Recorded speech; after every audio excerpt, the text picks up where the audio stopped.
memenuhi no complaint day. Satu, syaratnya apa? Harus sholat. Dua, sholatnya harus daim, harus terus menerus pada situasi apapun. Berarti tidak bisa kita terjebak oleh sholat yang musiman. Ketika enak sholat, gak enak gak sholat. Ketika sedang rineh sholat, ketika sibuk gak sholat. Ini tidak akan menghilangkan komplain. Kita tata satu-satu dulu. Satu, sholat. Dua, sholatnya daim. Tiga, walladzina fi amwalihim haqqun ma'lumun. Orang-orang yang sadar bahwa dalam hartanya ada bagian tertentu buat orang lain. Itu tiga. Lisaili wal mahrum. Bagi orang miskin, bagi orang yang minta-minta, bagi orang yang tidak memiliki apa-apa. Ulangi lagi. Satu, sholat. Dua, sholatnya harus daim, terus menerus.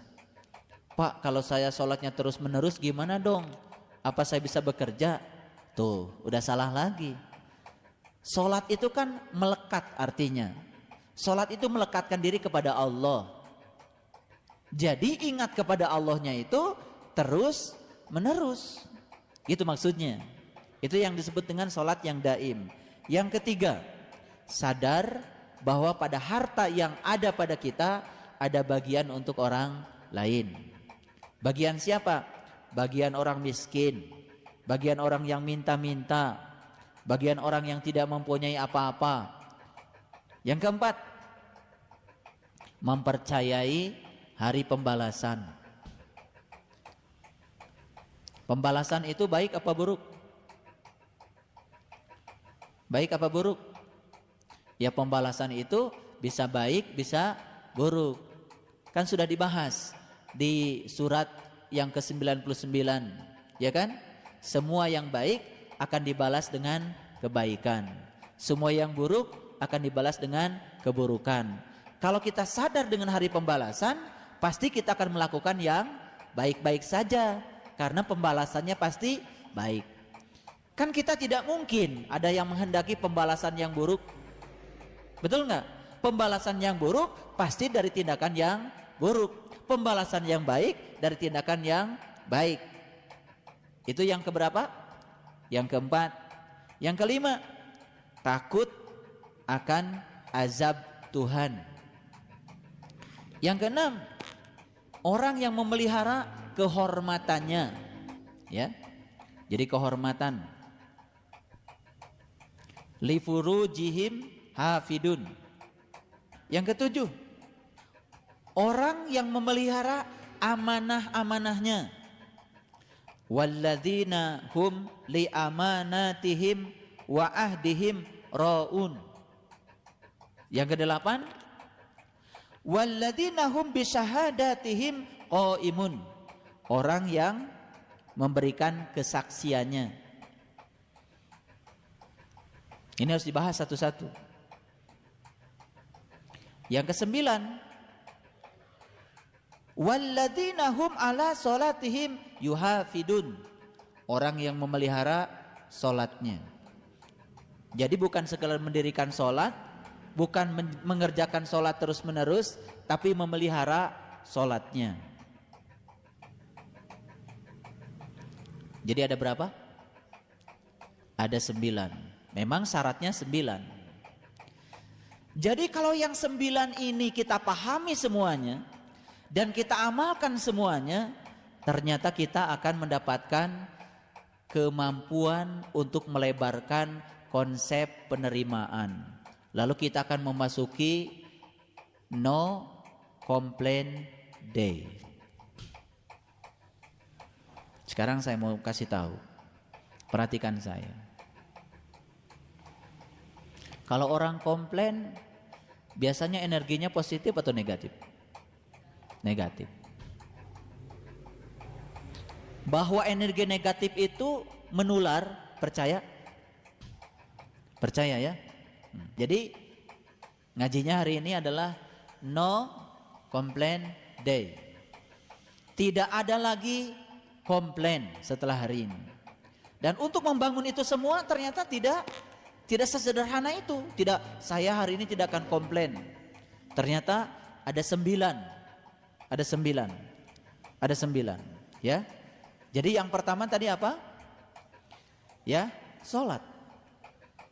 Sebelum saya lanjutkan ke sini, saya mau tanya dulu. Apakah kita masih punya sifat yang digambarkan di ayat 19, 20, 21? Masih suka komplain, berkeluh kesah, betul? Apabila ditimpa yang gak enak, suka protes. Kalau ditimpa yang enak, gak hep-hep. Masih? Berarti kalau masih, perlu dibahas yang 9 ini. Karena yang 9 ini akan membebaskan kita. Gitu. Jadi sebetulnya intinya adalah konsep penerimaan. Konsep penerimaan. Seberat apapun masalah kita, kalau kita memulai dengan menerima dulu, makanya jalan untuk memperbaikinya lebih mudah ketimbang kita tidak menerimanya. Ada sebuah perusahaan bis. Bisnya bis lama, remnya sudah pada blong, catnya sudah pada melotok, AC-nya udah pada mati. Ada yang penasaran, melakukan penelitian. Yang diwawancarai itu hanya 2 orang supir di perusahaan yang sama.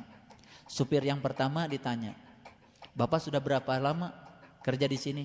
"Wah, sudah lama, Pak." "Bagaimana, Bapak, pendapat Bapak tentang perusahaan ini?" "Wah, perusahaan ini tidak peduli sama karyawan, Pak." "Terus lihat saja, bisnya udah butut-butut kayak gini, remnya blong aja dibiarin.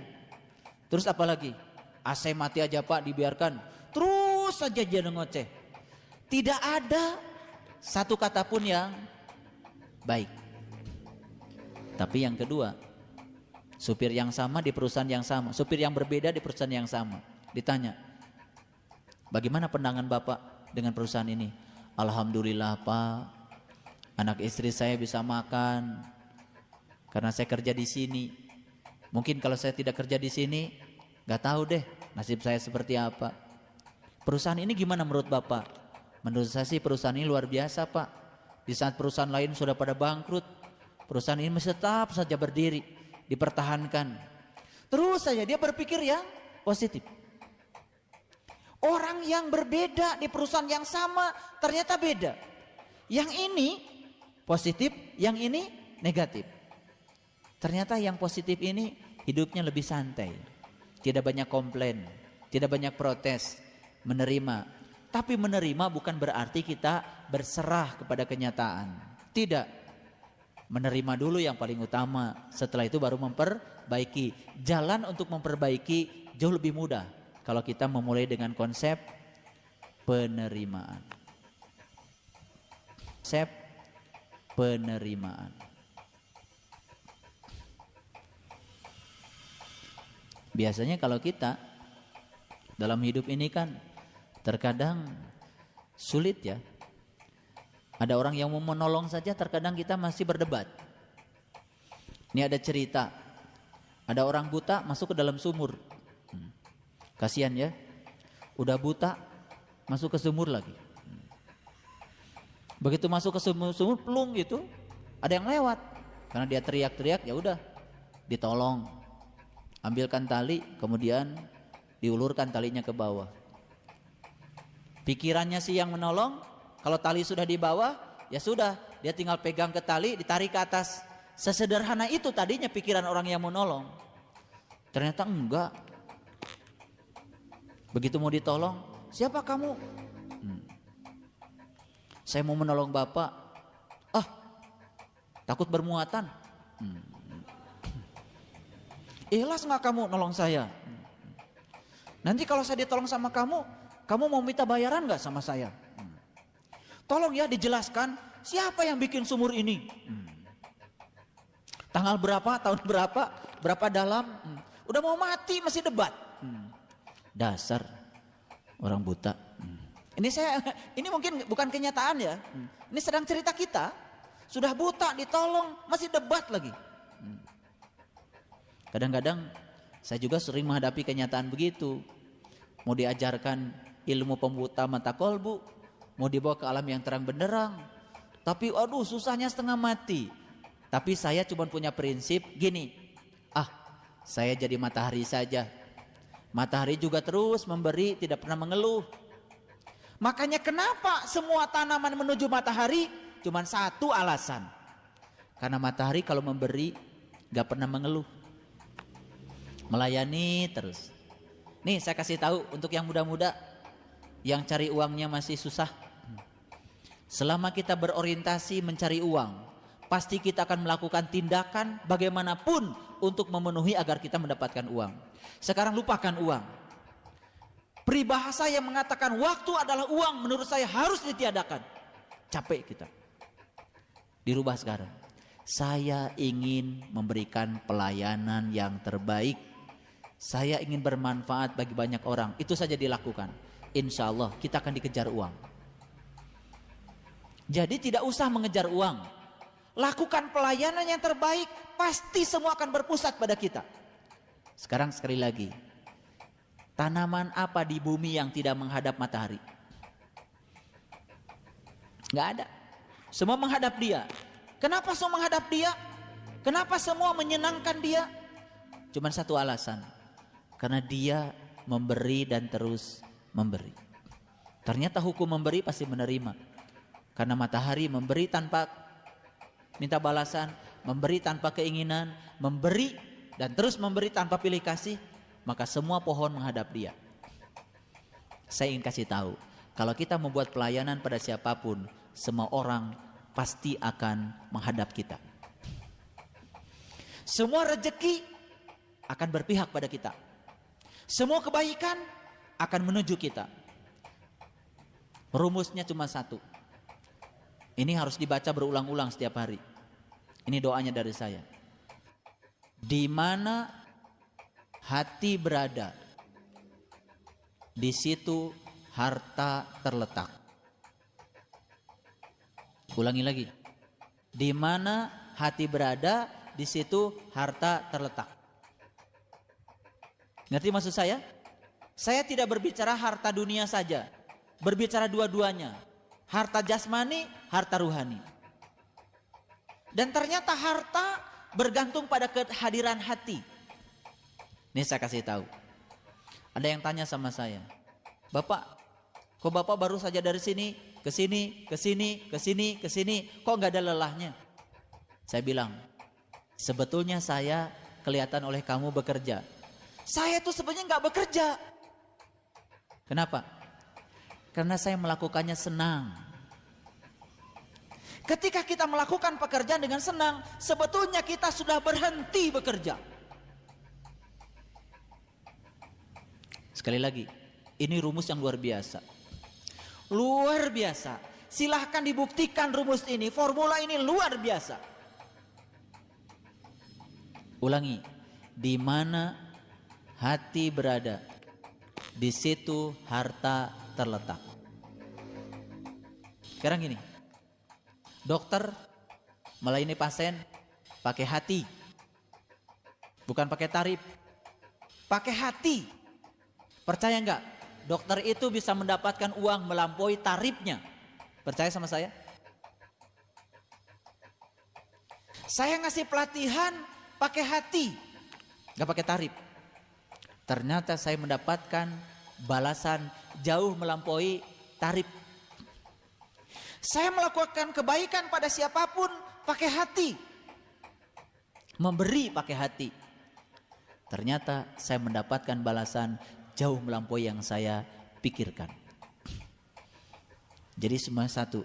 Di mana hati berada, di situ harta terletak. Jadi kalau ingin kaya, gampang. Hadirkan hati. Melakukannya harus senang. Makanya saya bilang tadi, tidak semua orang sibuk sukses.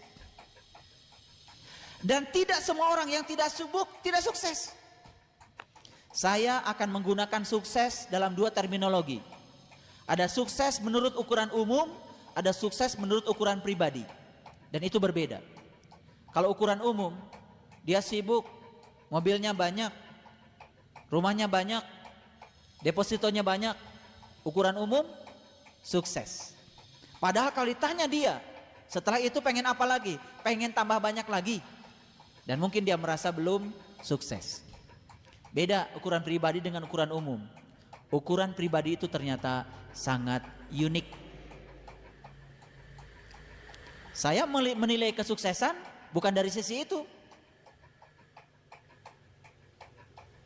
Saya melihat dari sisi hasilnya. Kenapa? Ketika saya melakukan suatu tindakan tertentu, berdampak apa?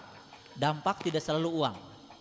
Makanya sekarang berhenti, dan jika perlu coret kata-kata waktu adalah uang. Ganti, waktu adalah pelayanan.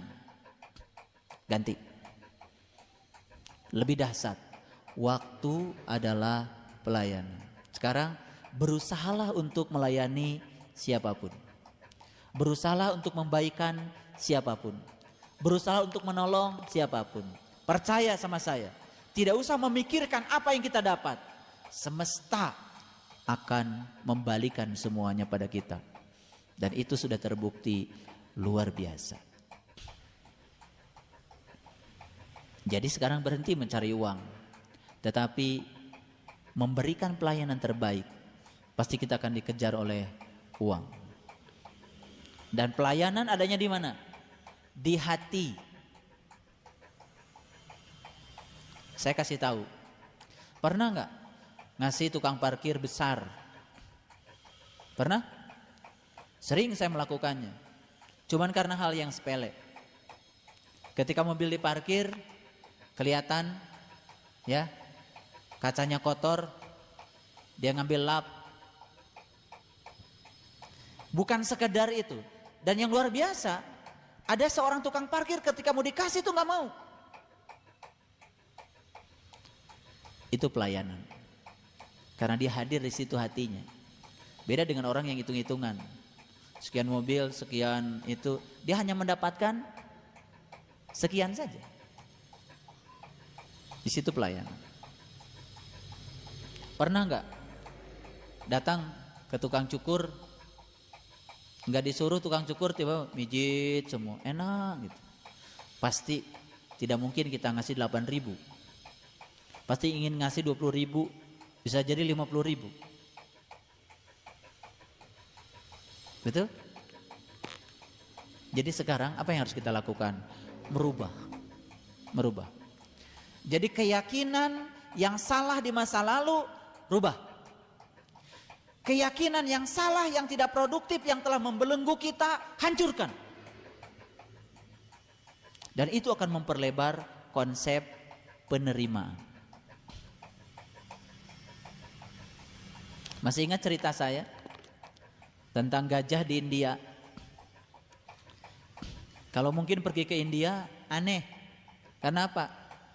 Gajah yang gede-gede, talinya kecil-kecil. Dan diikat di pohon yang kecil. Tapi gajah yang kecil-kecil, talinya gede-gede, rantainya besar-besar, dan diikatkan di pohon yang besar. Mungkin kalau orang yang baru datang ke situ protes, nih kalian ini nggak ada kerjaan. Yang kecil diikatnya dengan rantai yang besar. Gajah yang besar diikat dengan tali yang kecil, tapi tidak pernah kabur. Ternyata resepnya cuma satu. Gajah yang besar waktu kecil di rantai besar. Dan dia pernah mau kabur berkali-kali, gak sukses. Lalu terbentuk di sini keyakinan di dalam pikiran gajah. Kalau di kaki aku ada tali, jangan berpikir kabur, karena pasti tidak akan bisa lepas. Jadi ada keyakinan yang membelenggu dia, yang dibangun oleh kebiasaan. Dan itu membelenggu pikiran. Jadi yang namanya kuburan di Quran bukan sekedar fisik. Keluar dari kuburan yang fisik ini mudah sekali. Tapi keluar dari belenggu yang non fisik, yaitu belenggu pikiran. Ternyata itu yang telah menawan banyak orang di kehidupan masa lalunya. Lalu dia sulit untuk berubah.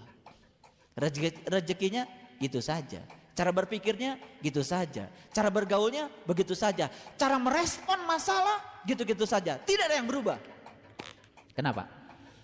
Ada keyakinan yang salah yang membelenggu. Tapi kita tidak pernah periksa itu.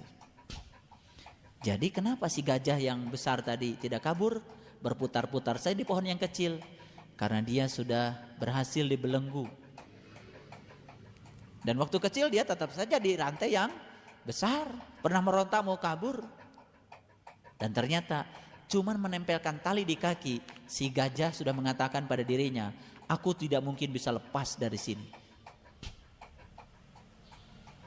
Jadi kalau manusia dibelenggu oleh kebiasaan-kebiasaan yang diyakini padahal itu salah, apa bedanya dia dengan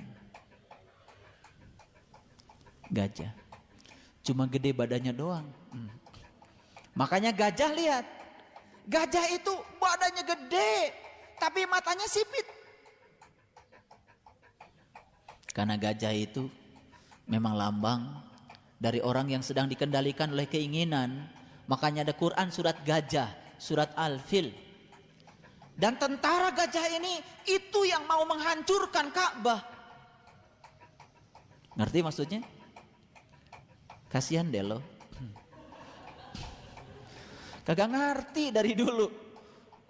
Tentara gajah menghancurkan Ka'bah. Ya Allah. Ka'bah yang itu seandainya ditubruk sama gajah, tembok lagi. Gak ada masalah. Tapi Baitullah yang ada bersamamu, yang dikotori setiap saat oleh kotoran-kotoran gajah, itu yang sulit dibersihkan. Itu yang sulit dibangun kembali. Dari mana gajah itu muncul? Gajah itu besar tubuhnya, sempit matanya. Besar keinginannya, tapi sempit sudut pandangnya. Itulah gajah dalam dimensi yang